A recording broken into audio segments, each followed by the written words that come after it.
Grabe nga, antok na antok pa ako. Pero kahit ganun, kailangan kong gumising ng maaga para magluto ng almusal. Boy, first time ko nga palang sasakay ng tren. Train to ubusan. Magluluto nga pala ako ng maling ay biglang lumiwanag. Boy, maliwanag na ba sa'yo na hindi ka mahalaga sa kanya? Grabe naman ang pagmumukha na yan. Kagigising ko nga pala at gusto ko pa talaga matulog. Ang sarap kasi matulog gawa ng malamig. Kung napapansin nyo, napaulit-ulit yung damit ko. Syempre, hindi na ako naliligo. Charot! Boy, 5 damit nga lang pala kasi ang dala ko. Kung alam ko lang talaga, sana dinamihan ko na. Hirap na hirap pala akong alisin yung maling sa loob. Saka naliligo ako araw-araw, hindi lang halata. Gumamit na nga akong gunting saka hiniwa sa gitna para madaling malabas. Kami-kami lang din naman kakain kahit hindi masyadong perfect. Pwede na yun. Sinimulan ko lang ang hiwain ng maliliit. Boy, pansin ko nga mahilig sila sa maliliit. Shoota ka, anong maliit ang nasa utak mo? Gawa ng mahilig sila mag-chopstick kaya naman hinihiwa nila ng maliit o di naman nahirapan silang kainin pag malaki. Malaki?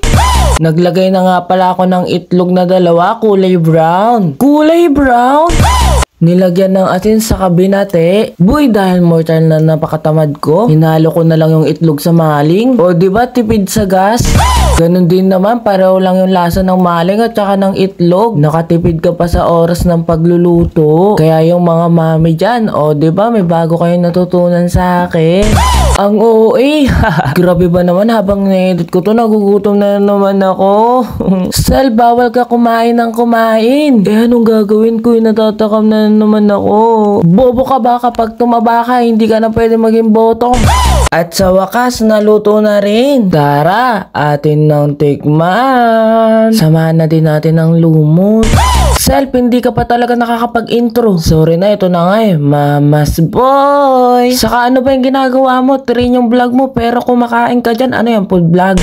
Ito na nga eh, skip ko na nga eh. Huwag ka na magalit. Pinakain ko na nga si mama. Pagkatapos nun, inayusan na din. Pupunta nga kami sa Point Hospital. Malayo nga pala yun sa lugar namin. Pero kahit na ganun kalayo, tara, ating nang puntahan. Boy, first time ko nga pala makakasakay ng tren. Pero hindi ko naman first time makakita sa personal. Nakita ko na yung tren sa Manila. Na-imagine ko nga yung mga zombie. Parating na, susugudin nila ako para kainin. Boy, di ba kapag kinagat ka ng zombie, di ba mahawa ka, di magiging zombie ka na rin? Paano kung gamitan ng scientific invention? Yung tao yung kakagat sa zombie para maging tao sila? Uy, grabe naman yan.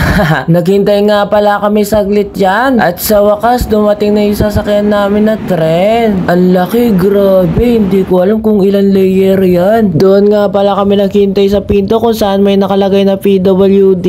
Kung saan doon ipapwesto yung wheelchair ni mama. Ang angas no, sana ganun din yung tren sa Pinas. Tapos hindi pa siksikan, halos wala nga tao. Gawa ng maaga pa. Grabe nga, lamig na lamig si mama.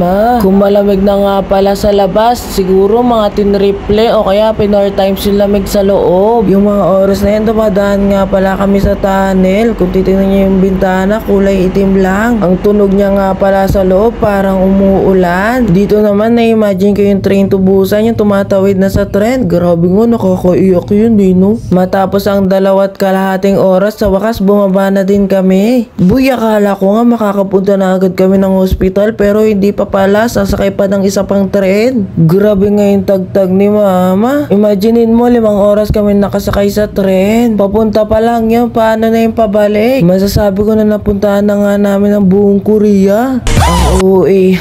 Buy, ang ganda nga pala ng view. Meron naman parang probinsya ang atake. Syempre, meron din city. May mga pananim. Ang biggest flex nga pala dito, napakalinis talaga kahit saan ka tumingin. Paano ba naman ang mga basura dito ay nakahiwalay? hiwalay ang nabubulok at hindi nabubulok at saka mga recycle na bottle. Kaya kung magtatayo ka ng junk shop o kaya magja-junk shop ka dito, talagang basic lang dahil nakaayos na agad. Kung sakaling nasa Pilipinas ka, panigurado mabilis kang yayaman. Sa kabila ng magandang view pero nakakangawit pa rin syempre. Ikaw ba naman magsakay ng ganun? Idagdag mo pa si mama, ginaw na. Pinipilit nga lang pala ni mama na kayanin yung lamig. Sumasakit daw yung batok niya sa sobrang lamig. Gawa ng opera niya. Samantalang ako, ngawit na. Gusto ko matulog pero hindi pwede. Baka mamaya biglang gumulong si mama. Meron man lock at saka seatbelt dun sa bandang gilid pero hindi na namin ginamit. Mas okay pa rin na hawak-hawak para safety talaga. At sa wakas, nakapunta na rin ng hospital. Boy, hindi na nga namin na-video yung pagpunta namin sa hospital pero umuulan-ulan kasi nung mga oras na yan. Grabe, ang ganda ng hospital nila, parang hotel. Iing-iing na nga ako sa mga oras na yan dahil sobrang lamig sa tren. Nangangatog na nga yung tiyan ko kaya naman nag-CR ako. Boy, masasabi ko na nga pang high class siya.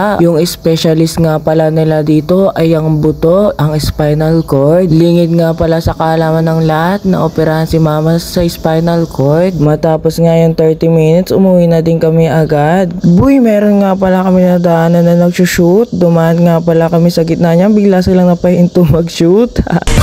Ang angas pala ng ginagamit nila, simple lang pero kabog. Ang sabi nga pala ng doktor ay negative. Nagkamali yata ng pagkaintindi. Pagkatapos nga makuha yung result, umiyak na lang si mama. Pagkatapos nilang lumabas sa room. At sinasabi niya na wala na daw pag-asa, hindi na daw siya makakalakad ulit. Sinasabi niya din na sana namatay na lang siya kaysa naman ganto na lang lagi. Pagod na nga daw siya, ayaw niya na maging lumpo. Makalipas ang mga ilang oras, sa wakas naimasmasan na rin siya habang pinapagulong nga pala namin. May lumapit sa amin na isang matanda, saka pinunasan yung luha ni mama. Hindi namin naintindihan yung sinasabi niya. Pero panigurado pang motivation ng sinasabi niya, saka umiyak din siya.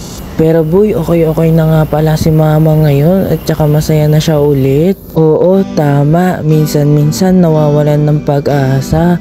Pero hindi pwedeng mananatili at lugmok sa lungkot. 2 taon na nga simula nung aksidente. Ngayon ka pa susuko. Kung kailan umuusad kahit pa konti-konti. Sigurado ako ang sinabi ng matanda ay problema lang yan, kaya mo yan. Panatilihin mong laging masaya kahit anong mangyari. Saka niyakap niya si mama. Boy, isang doktor pa nga lang pala ang napuntahan ni mama. Saka hindi niya expertise yung sakit ni mama. Kaya naman kailangan ng second opinion. Malay mo, sa pagkakataong yon meron ng percentage. Kahit 1% lang, kakapitan yan. Boy, hanggang dun lang muna. Bye-bye, hanggang sa susunod na video.